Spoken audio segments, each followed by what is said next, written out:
and death shall have no dominion.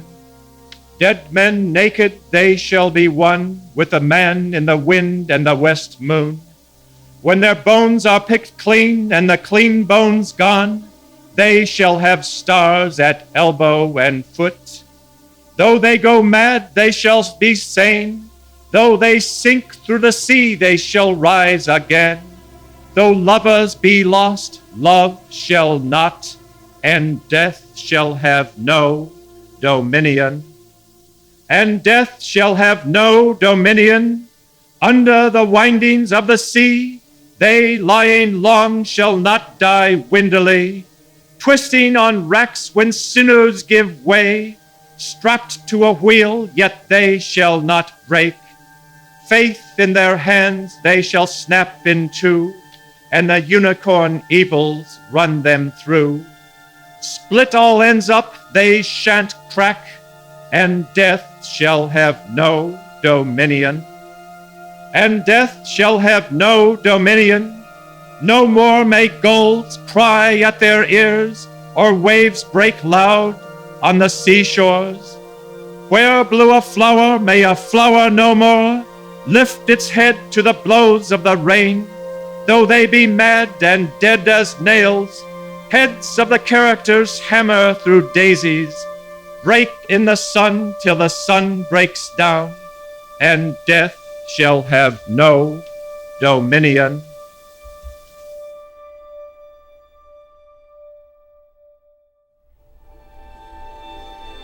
When I was about 16 years old, and this is on 41st Street in Lincoln, Nebraska, and there was a big field next to our house. I went out and I was looking at the sky at night. It was in the summertime, and suddenly I ceased to be where I was, and I became part of the stars. That is, I had a feeling of being drawn in by the light of a star, and becoming a part of the universe, and becoming part of the whole. I've wondered what this feeling was. It was a mystical experience. It was a real experience. It's probably the most memorable and deepest experience I had in my life. How does one interpret this? Is it some kind of a neurological thing that brought this deep feeling of oneness with the universe, or was it something else? Was it something metaphysical?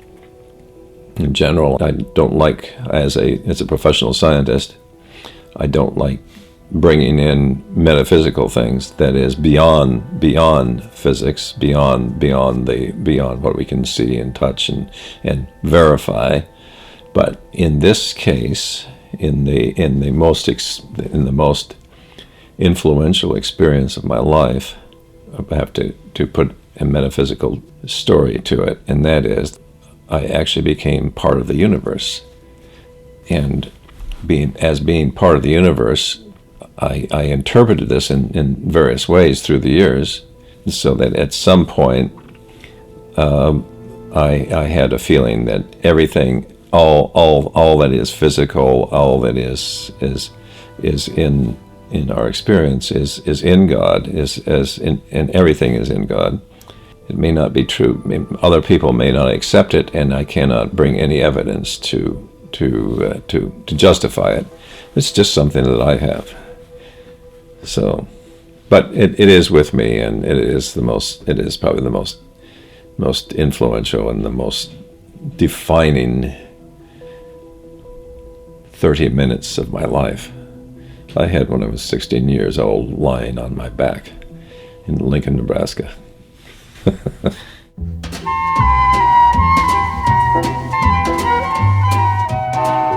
Dale Alan Gillette was born March 24th, 1943, to Francis Joseph Gillette, a barrel-chested sailor turned limerick-wielding funny man, and Julia Philomena Gushak, a second-generation Polish farm girl with a penchant for the opera. He was my favorite guy in any direction. He was kind and genuinely sweet. He was complex, precise, and unrelentingly dedicated to the truth. He loved nothing more than to laugh, and he was insanely ridiculous. He was intellectually adventurous. He was profoundly curious. He was the foundational rock of my multi-marriaged and outlandish family. He was a mystical philosopher king. He was loving, and he was love itself. He was damaged and tortured by the wrongs of traditional Catholicism's cruel and unwavering notions of hell that were enforced upon him throughout his childhood. He was an almost literal magnet for animals and a comforting and secure presence to all children. He was a very dear and close friend all my life. He was a dedicated enthusiast of the poetry and prose of Dylan Thomas, as well as the writings of Ralph Waldo Emerson, John Shelby Spong, Ken Wilber, Baruch Spinoza, Hermann Hesse, Will Durant, and many, many others. He was a dreamer, with his mind lost in the stars. He was an internationally renowned expert Aeolian scientist with over 100 published papers and over 10,000 bibliographical citations. He spent his career specializing in the study of so-called desertification and what happens when dust particulate matter erodes and shoots up into the atmosphere and how it affects both the environment at large and human health. First for the National Oceanic and Atmospheric Administration in Boulder, Colorado, and then starting in 1993 for the Environmental Protection Agency in the Research Triangle Park in North Carolina. And he was a loving, present, and dedicated husband to his wife, Jane Ashbull Noble Gillette. And he was a brilliant, supportive, loving, and compassionate father to his children, Kimberly, Robin, Franklin, and myself, Jonny.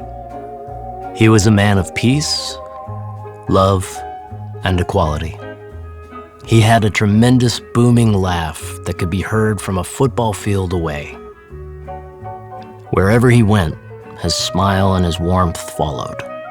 Frowns were turned upside down, giving everyone around him a little sparkle of his cosmic goodness, gentle decency, and humanity. His loss is incalculable, agonizing, and potent as poison. And the memory of him is unforgettable. Around 2008, when my father was beginning to notice the early onset symptoms of dementia creeping over his mind like a sadistic, unrelenting raven's claw, he let us know. And being the scientist and philosopher that he was, he documented his sensations in what I can only describe as agonizing detail. When I became aware of his Alzheimer's disease starting its hateful and incurable path of destruction, I felt it necessary to capture the man I knew and loved dearly, the best way I knew how, with my little movie camera and a microphone. The following interviews were filmed with Dale in his home office in 2006 and 2009. From about the age of something like 10, I wanted to be a scientist. I started out in astronomy, thinking that that would be the most interesting and profitable in every way. I mean, profitable for the world and satisfying for me. I'm not talking about money here. I found in college that I didn't have the interest at the level that I thought I did. I misplaced it. And I got into more of an applied science and atmospheric science, and I stayed there, and I really enjoyed it. And I think I put a brick or two in the building of science. I think I feel most free when I am thinking about things like I am, like you're asking me to right now.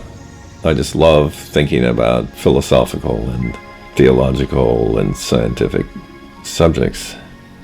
Some similarity of this feeling comes when I'm walking in the woods, or or doing things that are where I'm not obliged to be practically concerning myself with making money or doing tasks or carrying out the garbage or whatever.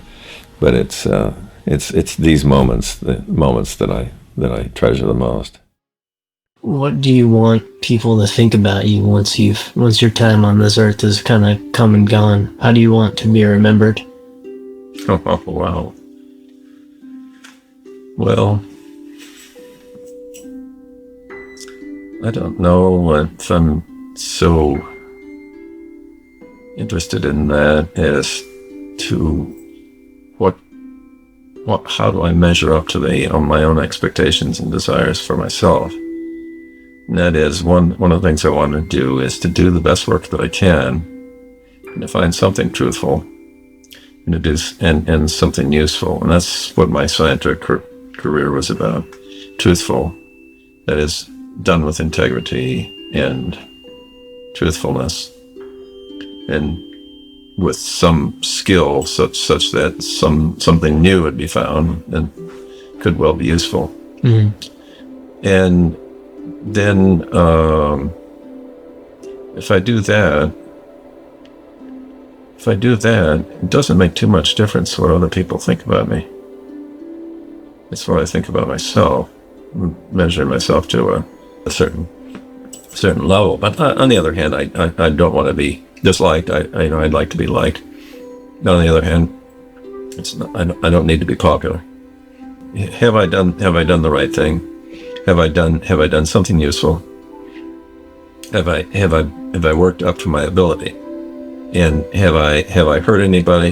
And I want the answer to be no on that one. Have I given some love? And I think the answer is yes on that one. And have I given some light, kindness, and love to others? I think I want that.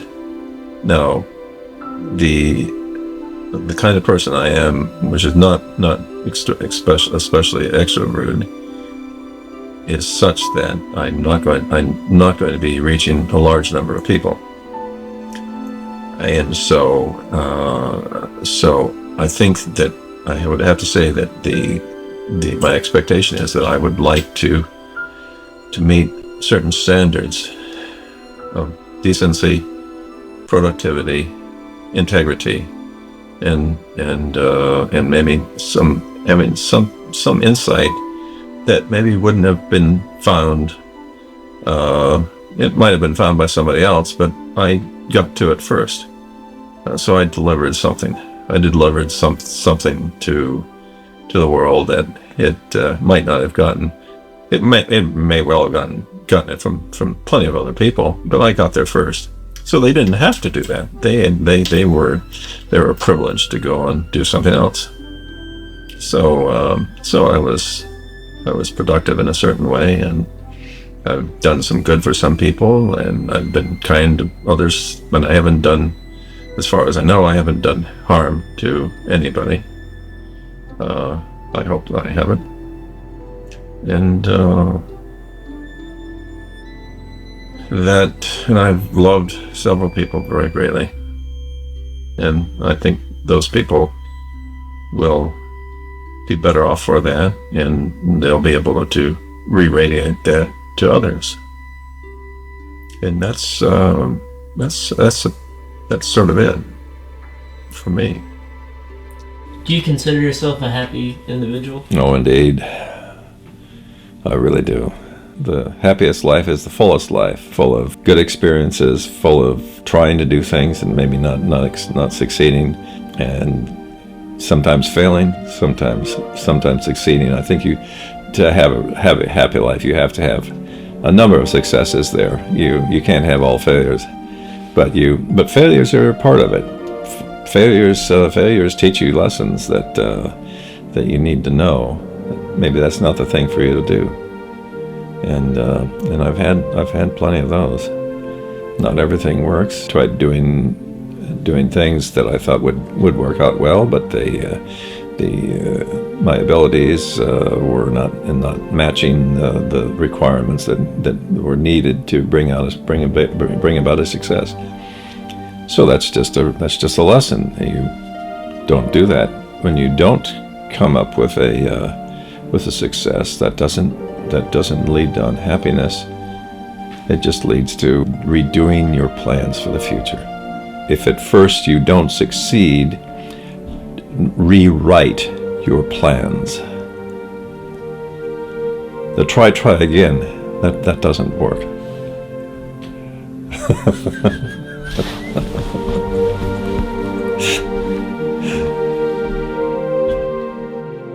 And now I have to say goodbye.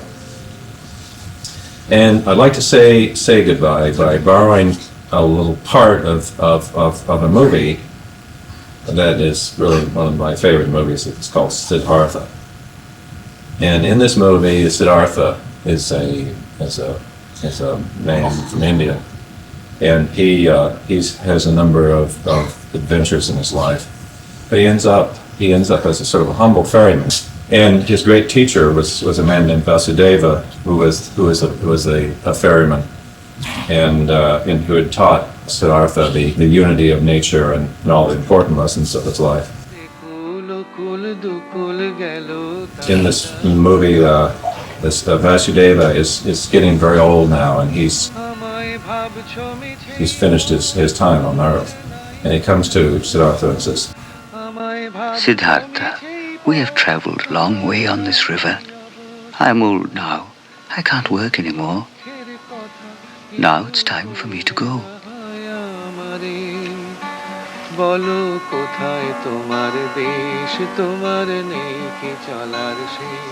But we will meet again.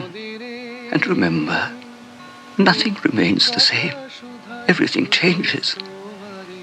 And everything returns. কোথায় তোমার দেশ, তোমার নেই কি চলার শেষ, ও নদী রে।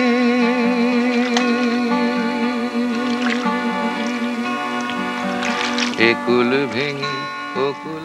Now it's time for me to go. But we will meet again. And remember, everything changes. Nothing remains the same. And everything returns. ভাবছো মিছেই পর তোমার নাই কি অবসর,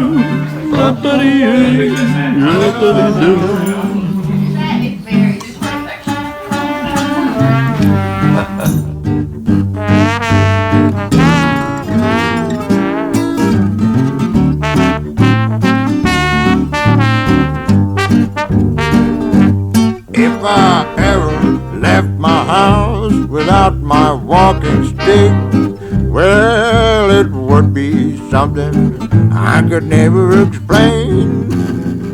Or the thing that makes me clear on Lover's Lane would go for naught if I were caught without my